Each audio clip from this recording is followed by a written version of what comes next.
Now, you might see it all over the papers, all over one paper, The Independent on Sunday. They have their rainbow list out there. It used to be called the Pink List, the most influential lesbian, gay, transgender and bisexual people in the UK. And on that list, for the first time, is theologian Vicky Beeching, in at number 3. So congratulations Thank you very much. to you for that. But what is the point of the rainbow list? What does it actually achieve? Well, it was founded in the year 2000, and at the time that was quite a controversial step for the Independent on Sunday to take. But they decided they really felt it was important to celebrate and mark publicly the positive impact that LGBT people were having on British society. And the traditions continued. This is the 15th time it's been published, and now we're obviously in a very different era, aren't we, where we've seen equal marriage passed through Parliament this year. But I think even though now we do have things like equal marriage, there's still so much discrimination, so much homophobia. And I think it's really important and meaningful to mark and celebrate LGBT influence in a list like this publicly. But what sort of influence is there? I've had a look through. I find it a little bit hard to judge. Michael Cashman is on top. He's just been made Lord Cashman. But does he have a lot of influence on the lives of, I mean, it's not just about lives of LGBT people, but the lives of everyone in the UK. Is he having that much influence? If you remember, he used to be Colin on EastEnders, and he actually performed the first ever gay kiss on mainstream British television, which was hugely controversial. And I think for many LGBT people must have been just such an amazing moment to think, gosh, finally we're represented on TV. He's now just been named as Labour's special envoy on LGBT issues globally. So he's having a tremendous influence. He also founded Stonewall, the amazing LGBT charity in the UK. So he really is doing great work. But isn't there a sense that you only really achieve true equality when people like him don't just represent lesbian and gay people, but represent everybody?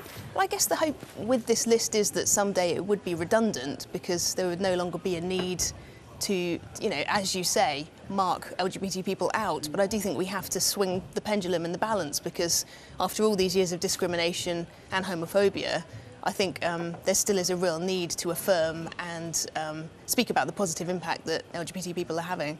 And until I think that balance is fully rectified, which I think is going to take a lot of years, lists like this are actually pretty special.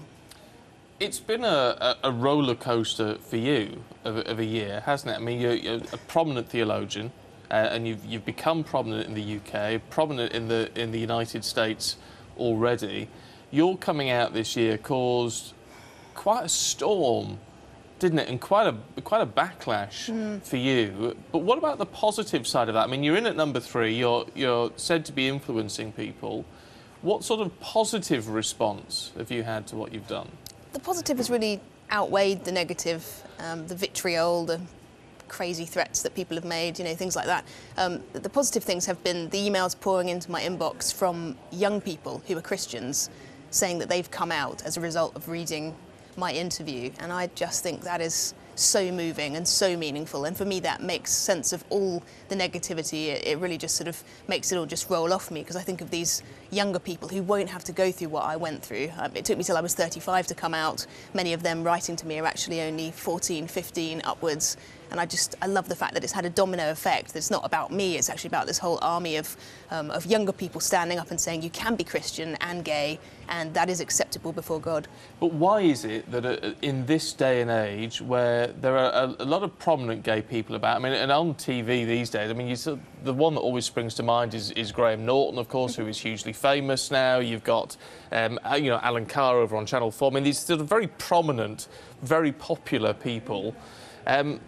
And yet there is still this huge amount of vitriol. Why is that there? I think, for the most part, there is a genuine sense of acceptance in society for all different shades of sexuality, but there still remain these specific pockets of resistance, and I would say the church is one of them. I think sport is one of them. Tom Daley is on this list. He took a very brave step. The military is one of them. There are just a few places left now in 2014 where it still is a big deal to stand up and say you're gay.